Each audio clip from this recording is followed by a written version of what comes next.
Ce côté na ba parti politique, c'est les statistiques na ba parti ni surtout ça na mboko. On remarqué que ba musulmans ils sont partout. Les musulmans ont 10 millions na mboka oyo. Mais imaginez-vous population à 10 millions mais na kati gouvernement bozana représentant ka moko. Ça la statistique kene na ba parti politique. Tout na bango loba na parti na bozana combien de musulmans. Mais comment expliquer jusqu'à présent bazuka retrouver solution té na société de la communauté islamique. Ba musulmans peut toujours réclamer. Tous à la paix moi na traitement et privilège. Que babi OK. On peut donner à quelqu'un d'autre, mais comme musulman est là, qu'on lui donne ça. Réalité plus votre émission Tounami Télévision, votre site des informations. Mesdames et messieurs, bonjour, bonsoir chez vous. Bienvenue dans cette émission Réalité plus Nesanoka Kebo Sabunara massivement dans cette chaîne qui est Tounami Télévision. Je pense que vous ne serez pas d'ici. Dans l'émission qui toko vraiment moi je suis Marlène Malé la message a copié sa bio dans la chaîne. Alors quand on dit que le 22 déjà ils qu'il devait à état d'urgence, bon moi qui bon et puis ça m'a qui un discours il y a chef de l'État, vraiment aloba qui amanyola qui bien et puis bah tebele ba murmura qui mais alors qui était levé bah mesure en gros soit levé état d'urgence en gros et que ça lima progressivement donc de la sorte que le 22 tout le monde qui bongo ba déclencher ba commerçant bobi que mboka na biso Kinshasa eza bongo mingi bato ba évoluera plus et ça va commerçant tout le monde a bar ba flat hôtel ba tout mingi kaka donc commerce des vraiment le moyen le plus facile au que bana mboka ba survivre kana yango et puis les mukolo ya les trois tout le monde a bongo ekozala wana tout ya bana classe donc il y a classe de université et puis humanité bon surtout ba kozonga mais ekozala plus karapona ba finaliste donc ba kozwa certificat ba kozwa diplôme d'état et puis na bande ko na biso ya université là je parle directement na bana deuxième licence et puis deuxième et troisième graduat plutôt donc bango pe ba kozwa pe o ezali bongo ba lever ba mesure na bongo et puis mukolo ya les 15 ni vraiment wa mama sombele suka ya makambo ya ngonde kozala bongo bande ko surtout ba église ba rassemblement ba kambo belé vraiment ekozonga yango bande ko belé ba déclarer ba lobi pourquoi mona mboka Félix Antoine Tshisekedi Tshilombo au lieu alongola nanu atika nanu ba bari nanu evanda atika ba église évoluer ya tika kinanu baba banini à maintenir nanu kaka ya ba église non c'était na cause pourquoi parce que commerce et puis surtout que na ba église pour na nini parce que tous en pour ça njamba bénir biso. Pour nous venir, il faut ça, tu dois travailler, tu dois chercher. Et bon, ceux qui ont du travail, on a au mutasalaka pour survivre, bah te retenir en Ronan. Il y a ça dans l'église au Keko Lukani, on moni, mon amour avec Maëlle, bande comme si bah peut verser, verset oh il y a 1 roi 12:33, bah le but en tout cas jour on est vraiment fait. Alors c'est pas vraiment, il y a des gens qui oh vraiment qui nous la mukola lilote, le la même no mosali na nzambe.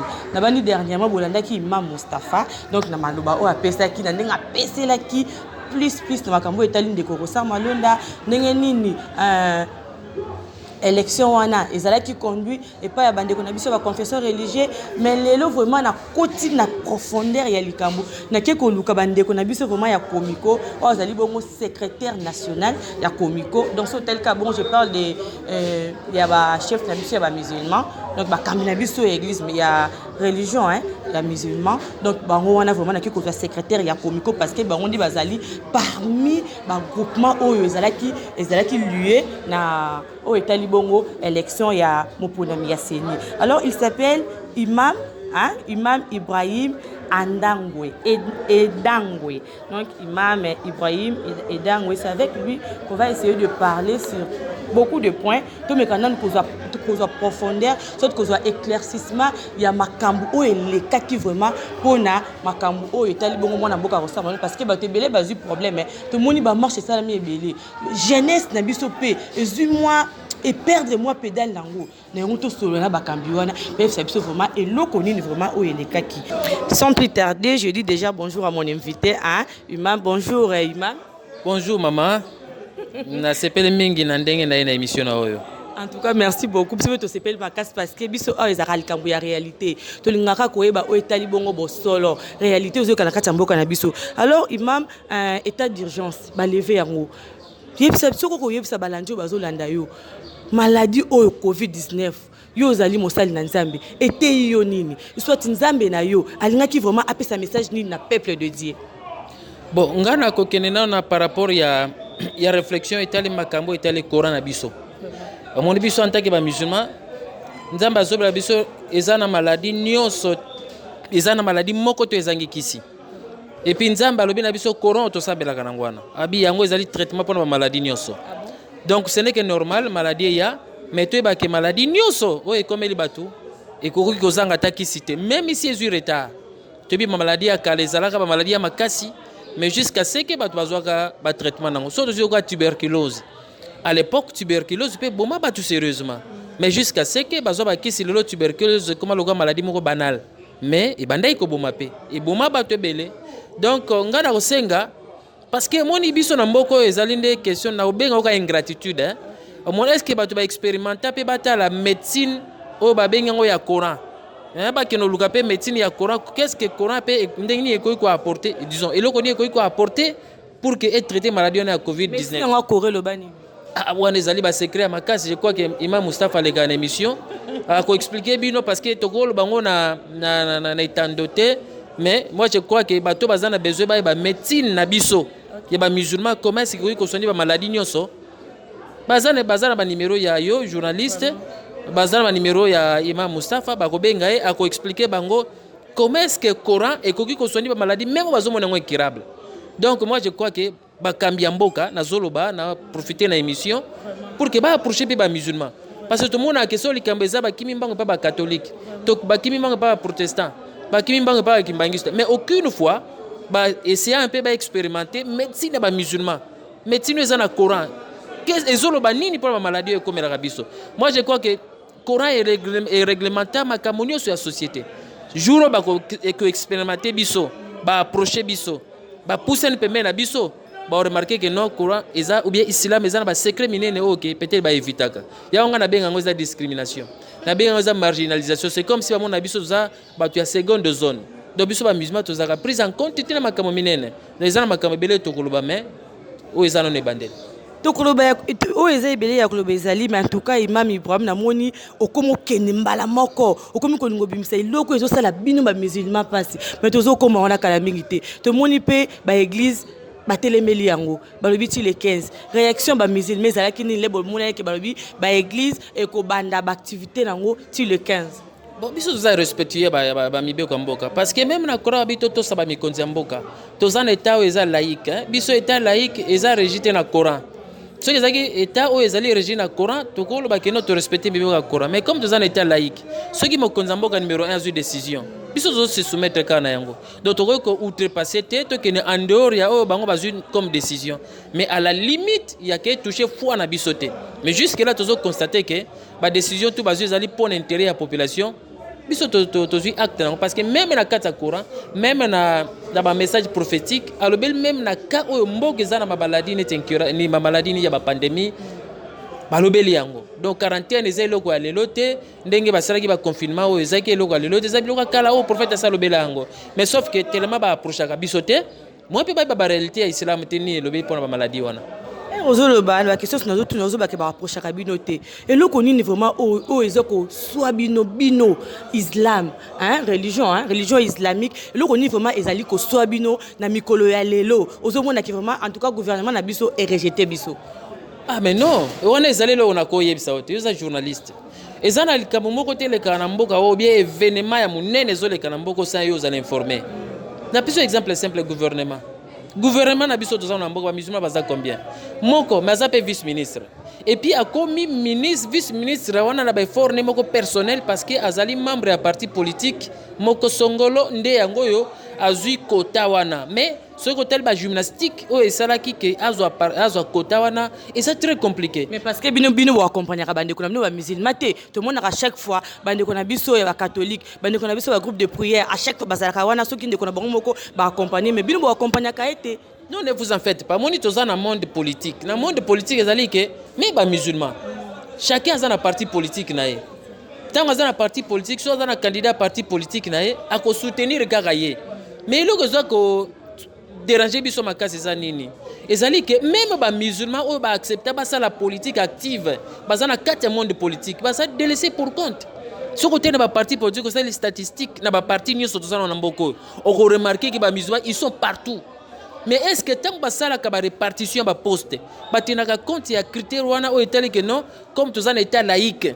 et c'est que le gouvernement a biso tout ça là ba force union surtout en présence se retrouver est-ce que ba tena compte na au monde que 89% ya nini de 99% ya ba membre du gouvernement bazaka ba chrétien bon naza xénophobe te na lingité na sala séparation ya ba religion mais nazor ba makambo eza clair parce que ceux qui tozongi même na histoire ya mboka oyo depuis poka Kasavu nazana ba mikanda peut-être dans la prochaine émission na royela yango au président Kasavu a décision bi que ba musulmans ne peuvent pas s'organiser sous format net tozana ngo lelo ya communauté ba boyela ka biso ngo memango tango to comme na époque Mobutu nendaka Victor Azalaki ezali lokola similaire ya ANR lelo yenda zaki na charia sûreté à l'état nendaka zo décision bi que ba musulmans ba ko organiser mais be colté. Imaginez-vous maintenant discrimination wana to subir yango depuis années 60 maman ti lelo tozo continuer au subir yango yango moni biso ezo sala pe motema pasi ba ezo sala motema pasi or tozo faire partie to ça 10 millions siko information na peso ba musulman za 10 millions na mboka oyo mais imaginez-vous population à 10 millions mais na kati ya gouvernement bozana représenter ka moko ou azo représenter bino ba musulman catégorie na bino wana non maman eza mabe makasi. Je sais bien que missionnaires ont suivi partout, bah conduire bazolanda, qui ne tiennent compte de ça, bah tenir au moins compte de ça. Ndeko Ibrahim qui tient compte de ça ndeko lobike bandeko na biso ya gouvernement vraiment ba tenir compte ya makambo oyo bino bandeko na biso ba musulman bozo subir mais est-ce que vous le musulman boza na ba effort o bo fournisaka ndeko to moni ndeko Musa Yewana akomi vice ministre bino vraiment bandeko ba musulman boza na ba effort o bo fournisaka pour que boko investir na et pour ezana bato ba etufaka bino bien ndenge nini. Naïbisio simplement maman. Naïbisio simplement sur ça les statistiques. Nazo reprendre le qu'on a lobaki. Ça la statistique quel est ba parti politique. Tout na bango loba na parti na mino bozana combien de musulmans. Moi aux journalistes. Non, na tout une question on a pour na kati malbate na tout une question on pourquoi parce que batu oyo parce que ndako se représenter na ba parti politique. Sorti batu ba kenda ko sala ba adhésion na ba parti politique. C'est pas dit que nga même nga na kenda batu na kangate que aux athées de quelle religion be boy na boy. Eza nga mona kena pour progrès na nga et puis na obtenir place moko boy. Est-ce que ba musulman ba sala ka ba effort wana et puis batu wana ba boya ka ba parce qu'ils sont musulmans ou comment? Mais nga soki lobi nanga bongo mama na kokama ba koboya bango te baza musulman yango nazo ebisa ke na ba parti politique ba musulman bazali ils sont nombreux ba musulman non seulement bongo tous même na vote cela veut dire que 10 millions de musulmans bazali wana ba votaka banani ba votaka ba konzo ba kokamba bango mais comment est-ce que ceux ba ko voter ba kambio ba kokamba bango et nous les musulmans nous faisons confiance c'est pas ya bato baza ba musulman te yo lobi nanga loko wana ke to accompagner bandeko na biso te non mais ceux qui osent chrétien biso tozana biso bato tozana biloka ba ségrégation te ba séparation ya ba religion te moi je te fais confiance so lobi que ça mon continent je te fais confiance même si osana religion musu kenga je te fais confiance mais en contrepartie tant yo ke na parlement est-ce que tu ne peux même pas songer que non population votanga ezaka ka population baza ndeko nanga ya kolo moko te bandeko nanga ya lingomba moko te mezali na batutu ba votanga mais na catégorie ya batu moko bazali parmi population ba votanga wana ezana catégorie ya batu OK lelo baza ba délaissé pour compte lelo baza ko se retrouver te même na katikati ya ba sphère de décision ya minene baza te mama tu sais que ça fait mal to ken armée ozana combien de généraux baza na armée ya ba musulmans. C'est à compter à bout du domaine. Ils sont combien? Les lots sont totalement comme les Ghana Est. Ce côté ma caméra Est, c'est grave, maman. Ici, seulement groupe ya batu moko babi ke babenge kolo moko babi ke non, batombo kale. Ogomo na gouvernement ko sale fort à approcher banga solana bango. Donc cela veut dire que biso pour que tous revendiquer yango ouvertement te, de to sala boyango basakana biso. Au mona na Est so batu bandika ko tia mobulu boy. Oh non boya to négocier, boya to solola, ba pesi bango. Nakolobati parce que bien les lokola nazali naza mutu moko nazo ngana séparer mboka mais tosi bandeko na biso ya S bato bandeko na biso babengi bango ba banyamulengi ou bien bandeko na biso bazana mofrozi tuti maman zona lu catégorie ya bato wana ils sont combien na gouvernement na ba structure ni so mboka baza combien mais ils ne sont pas plus que le musulman na mboka ils ne sont pas plus que le musulman mais c'est parce que ba revendikaka na ba moyen obino boyebi yango batena compte na bango biso tozo senga vraiment biso tozo senga parce que moi je me suis dit moi na biloko nyo surtout il faut qu'il y ait quelqu'un qui se sacrifie mutu moka se sacrifie bi que non baninga ba gagner ngana se sacrifier ngana zo senga na ba konza mboka ouvertement en tout cas cette fois-ci ba tenir compte na biso na quel sou musika na biso ba mandataire babimi ba uto bimsa ba mandataire baza les musulmans sont combien non c'est pas parce que les musulmans ne sont pas là C'est parce que ils ne nous font pas confiance, mais dans l'élection, tant que Kabiso doit avoir confiance de voter Bango. En tout cas, maman journaliste, il faut comme ça message à acquis des droits. Vous avez la élection, vous avez accompagner laisse-moi signaler aux gens que tous les religions et belé au écoute ba protester soit voire même ramwa ba ponami. Balinga katenga na oyeba to sala campagne na kenda kota ndeko moko ya foi bahai. Na yeto so bebi église foi bahai, ba so biso vraiment to voter tout ça que le moko côté. Bande na so témoin de Jéhovah même mais bande ko ba musulmans ils sont là bango yo bazolo bake bazalaka wana ba accompagnaka bande ko na biso ba benga bango ba lobeli na biso ba député ba accompagnaka ba gouverneur ba accompagnaka ba tebele ba président voire même mais sans pour autant batala parti religieuse na bango et tout consort balinga ki ba soutenir bon parce que ils sont le fils d'une du pays mais pourquoi bo écarter bango et loko bande ko so ba musulmans bazala ngo maposa yango wana alors ngana zaka église au milieu du village nous sommes là pour poser simplement des questions et plutôt bamiyano donc ora bayano hein donc na évité vraiment alors papa Ibrahim nous sommes là on continue toujours continuer na masolo na biso vraiment toujours continuer na évité ndenge lobi ke bakipaka bino te basaka bino kate na minute au bozo na ba effort moko bozo ça sorte na comité moko bolinke bozo ndenge lobi yana ke to banda ko bima to banda ko tambola bosali déjà comité moko boye par rapport ke bo ya revendication bo revendiquer pe pas gouvernement soit pas ya l'état na biso congolais batala pe ke bino pe bazo ba bino lisusu te ou bien ndenge ou bien bolo bango kara en coulisses na ghetto et tout consort non toujours on a ghetto te maman nga na zo biso lo moko mon biso ba musulman tu ne trouveras jamais parti moko uniquement ya ba musulman izate toza na structure kaka moko oyo ke à partir de la structure na tolobela makambo na biso nyonso eza communauté islamique eza asbel mais eza ko représenter ba musulmans RDC. Tu sais ce que les politiciens ont fait de cette communauté islamique. Soko zo kana ba information le communauté islamique eza émietté. Ceux qui sont à la base de ça ba politiciens, ba hommes politiques disons. Ba hommes politiques ne ba pandi communauté islamique. Ba penser de telle sorte que parce que bazan a besoin d'intérêt na bango wana bazo ba tendance ya ba doit diviser parce qu'ils savaient que nous constituons une force ceux qui sont ensemble ba détruire la communauté islamique mais maman le fait que ba rendre biso faible bongo to ko revendiquer ndengni cela veut dire que songa zo revendiquer monde na zo ba ka boy ne soyez pas surprise qu'un jour au mona kaka imam moko aleki so habité imam Ibrahim azokosa akole kapalo bi ona za mutalokuta makamtu na bi azalokuta wana soko tali olandi bien derrière yeza politique homme politique moka tinda bike kendo contredire. C'est ce qu'ils ont fait. Yango ozomona ba pandi biso moni oyoka na ba télévision pa na ba radio je crois que oza information que 3 personnes ba bunda pona communauté moko so yokango wapi. Et puis imaginez-vous que zo sala na Kinshasa place ba siège ba institution ba continuer so armée bazali ya la police bazali ya gouvernement so bazali ya administration so bazali. Mais comment expliquer jusqu'à présent bazuka retrouver solution té na situation de la communauté islamique. Bazo luka retrouver solution de pourquoi c'est parce qu'ils sont complices. Ils sont en même temps complices de balobaka, ils sont en même temps sapeurs pompiers pyromane. Bango mo bazo pelsa moto bazo sala assemblée au Bomamoto. Donc biso tozo senga na bango vraiment structure wana ya biso batika biso yango nde to sa ba plaidoyer.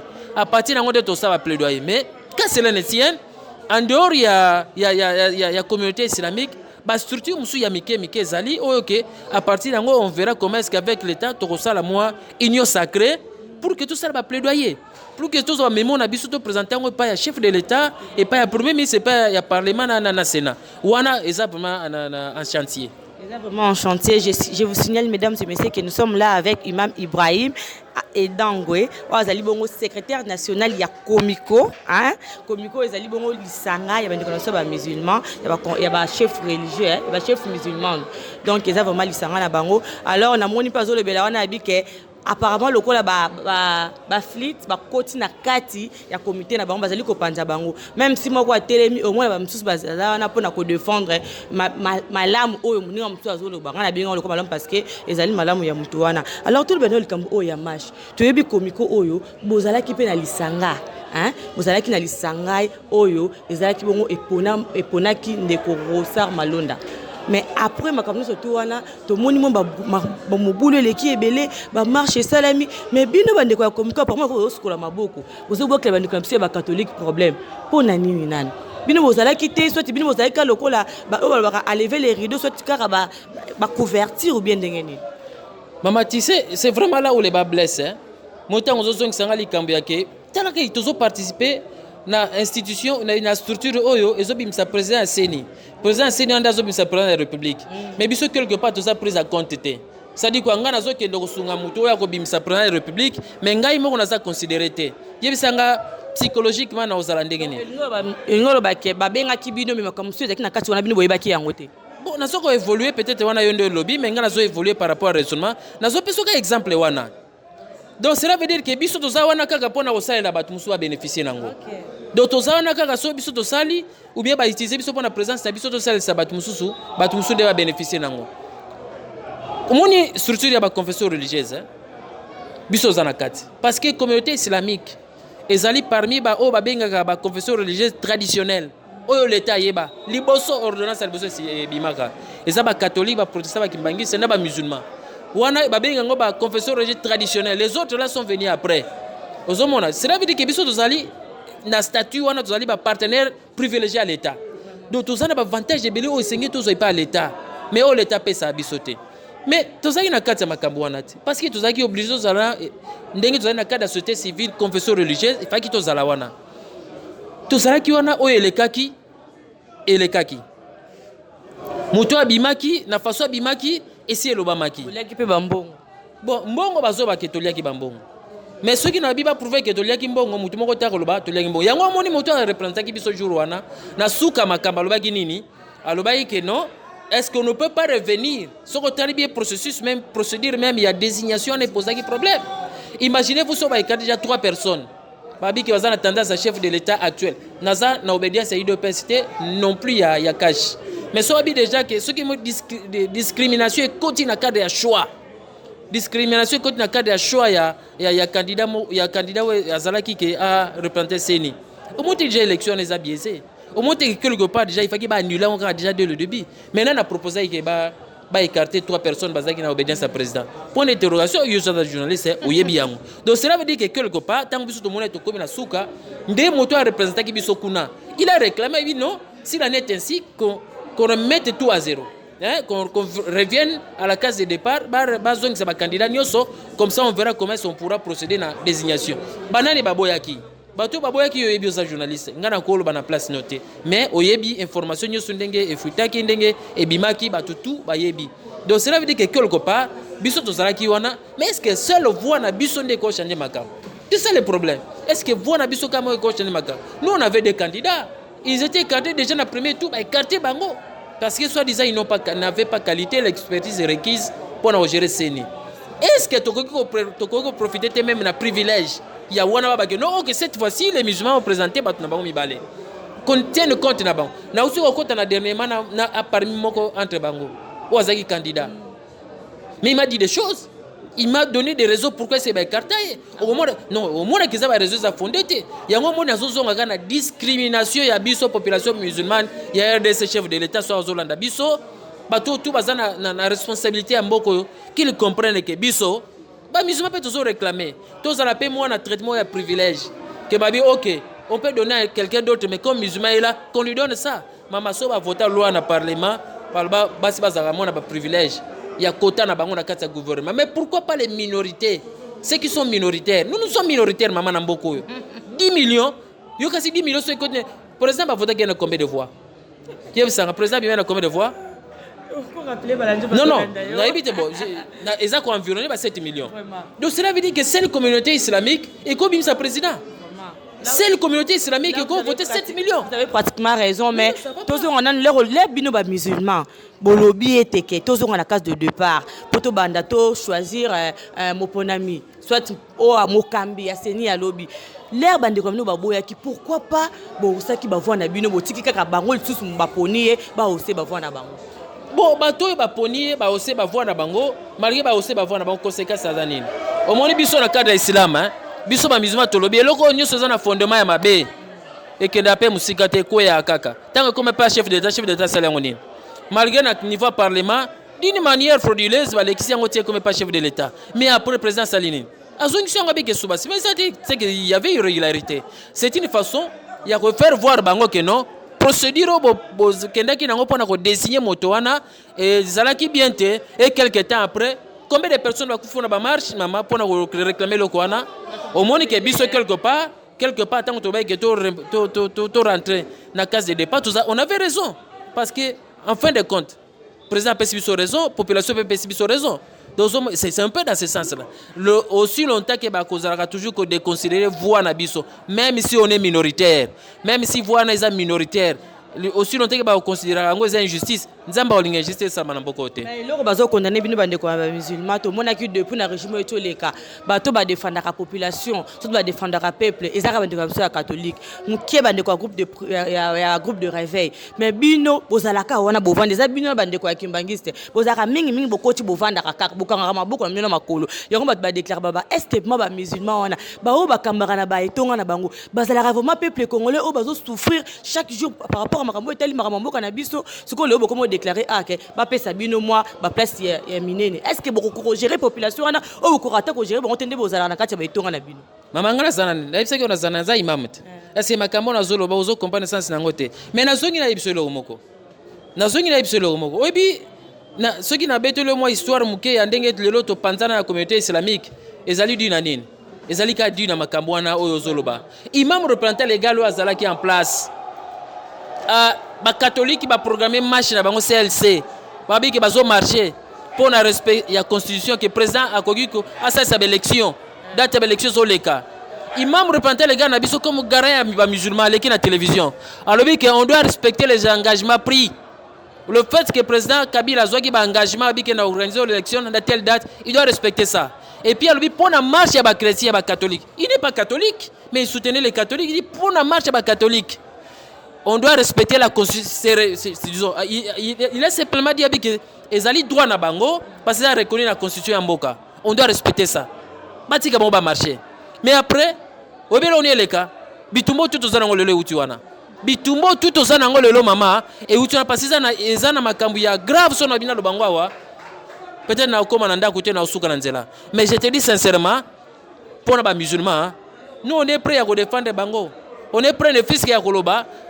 Yo un jour au bakeno on goba des missions bikeno toza ko remercier toza ko saluer mémoire ya Imam Ibrahim Dangwe martyr ya défense des musulmans. Moi je crois que c'est intéressant, c'est important parce que trop c'est trop depuis 1960 na yebisio Kasavu tilelo on ne fait que souffrir bazonyo ko la biso ba boaki biso toza dans les oubliettes pour na raison nini na biso to panzana pour na raison wana baningi totoloba ceux qui ont lobby il faut passer tout ba détruire yo ceux qui meki tombe la voix il faut pas ni atayo pour nini parce que toko zanga na côté gouvernement tout comme peut toko na voix moko opposé par rapport à bato bazo gérer na biso so landi histoire bien oyoka oyebe loko na biso ba bundisa biso ba panza biso lelo kaka pona to soutenir marche ya ba chrétien et ba catholique pona to loba que non basa la marche président respecter constitution ya mboka parce que le bail que élection dans telle date c'est ça bitumanya so zana lelo. Mais les Européens n'ont pas zobunda. Vous voyez que ça déjà na bandi bitumbati. Le fait ça kolobakane na zoba, vous avez bituma na bandit. Bon. Ezali bitumbo bandi na ebité to comme na suka émission na biso ya kolobe ezali mingi na moni vraiment que Imam Ibrahim azana mingi ya koloba mete ezamuke parce que TV za likambu ya ngonga. Alors na suka awa avant après message ya chef de l'état o ya boya ki mona mboka Rosa Malonda na mona ki bino ba chef ya ba confession religieuse nyo surtout beaucoup tana ki na réunion moko compromis na ngozala ki nini soit but ya réunion wana ezala ki ni pe compromis nini obni bozwaki. Bon, ils ont dans le cadre du processus, ils ont des désignations à Liboso. Ils ont dans le cadre du processus, mais c'est créé la délibération dans la structure à Bongo, on est en dominante, à moins que porte-parole, ou Azali Sansa, on est à Kolba. Mais soyez assurés que les abiloko que tôt ou tard il faut qu'on rabatte, qu'on rentre dans la case de départ pour que tout bim s'achouille bien maman. Ceux qui la population est koufi. Ceux qui l'ont battu koufi partout. D'ailleurs, nous avons présenté ma condoléance à la famille qui est endeuillée. Parce que battu koufa qui sérieusement. Donc le battu na koufi koufi inutilement parce que tu vois déjà que na époque Kabila so muta koufi aza martyr la démocratie. Mais si comme muta koufi le aza martyr il y a été de droit. Or état de droit président Félix Alingite battu koufa pamba. Mais j'ai vite compris que les autres marches qui après bato bakufa epenzate mais marche ya liboso bato bakufa ki engola kisake quelque part ceux qui population et lobby non et lobby kaka non et lobby non ezate que yo okondima oboma bato ka pono tika na bokonzi c'est pas bon président na saluer la décision du président le président a bien réfléchi ayoki voit la population et qu'il a pris la décision bah ils sont combien 500 sont aux 800 et quelques au bazar na niveau à Sénat ils sont combien est-ce que bako marché c'est 60 millions de personnes au-delà mais ça va pas. ata bango moko consciemment ils nous représentent, ça on ne refuse pas. Est-ce que tant ba représenter biso wana o tu balba ngana biso nde tolingi yango? Non, carrément so tolobi ke tolingi te bazonga simeza lokwa ngana biso ke lelo nazoloba ono ya ba musulman toza marginalisé. On est 10 millions. Na ibite musulman koloba nanga ke Imam Ibrahim yo lobi ono ya ba musulman, pourquoi? Parce que ngana za ko se retrouver, non, aucun musulman olobango toza te, on est nulle part. Ok, musulman kolobango Imam Ibrahim to comme na suka émission na biso parce que toza bongo kokima na sima vraiment ya ngonga. Ce que groupe ça message fort pour na bino ba musulman. Soit to pesi pe ba stratégie o bozo ça na mikolo parce que ndengo telemi déjà boy. Vraiment ya ke ma bezo ya. Pour musulman pas na posta pe ya et à réponse moko boy. Au tali caméra et puis au lobby oh ni soza na kati ya motema. Bon, nga pona ko suki ça parce que moi d'habitude so to suki cette émission ezalaka ke d'abord mo konza liboso. Vraiment. Au moins chef de l'état ndenga zaliwana na yebite soka ozana occasion wala d'émission mais soka zu occasion wala na émission même à travers batunaye à comprendre que biso d'abord ba musulman nous réclamons moi traitement moi privilège chef de l'état au un état de droit, mais état de droit c'est comme c'est sélectif. Et ça a une catégorie de continuer à profiter, à bénéficier d'un avantage belé. Si tu as 18 ans, et l'équipe te bénéficie, 35 ans, Kabila te bénéficie, 3 ans, il y a Moussé te bénéficie. Mais ne fils que 5 ans après, il y a mandat, il y a Liboso, Biso, les musulmans, tu as besoin de se retrouver dans le cadre de Makamona. Pour les musulmans, dans les 5 ans, les musulmans, ils Simananga, parce qu'en dehors, il y a la communauté islamique. Dans la structure au Tambou Sarapé, Somideko, Solidarité musulmane pour le développement communautaire, c'est vraiment dans le cadre de la structure de tout ça, plaidoyer minene. Na compte ya ba musulman. Ba musulman va soutenir la communauté islamique na bango, va soutenir Somideko et puis tous à l'ensemble. D'ici là, tu as programmé l'activité et tout ça là, tu as mené ba plaidoyer à qui des droits. Non seulement Komiko quand des associations, non seulement Somideko, mais ba association nyo surtout où y a ba musulman. Ceux qui bazola nanga na ngongo en tout cas n'a ko invité bango moment opportun non seulement pour notre makambu ya religion mais si quand on makambu ya société. Quelle est notre place na kati ya société oyo biso toza wapi to kondimaka to se quereller entre biso na biso to kolingaka ke dossier na biso aucune fois mama yo solanda dossier ya musulman na parlement au solanda dossier ya musulman na gouvernement jamais.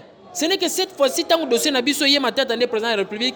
OK tozo senga ba structure nyo so ba musulman oyo et vraka cadre social oyo vrana cadre entraide ya ba musulman en tout cas tous ensemble na yibi ke Imam Mustafa azape na association na ye na kosenga na ye pa accompagner biso yende azana association ya jeunesse azamona ba jeune dynamisme ya ba jeunesse la peu bien biso zali na jeunesse soke ye ko accompagner biso je crois que ko évoluer to senga que tous ensemble tous aller sikama pour que to revendiquer ba droit na biso et que to se retrouver na makambo esengeli ya Jésus ya mboka.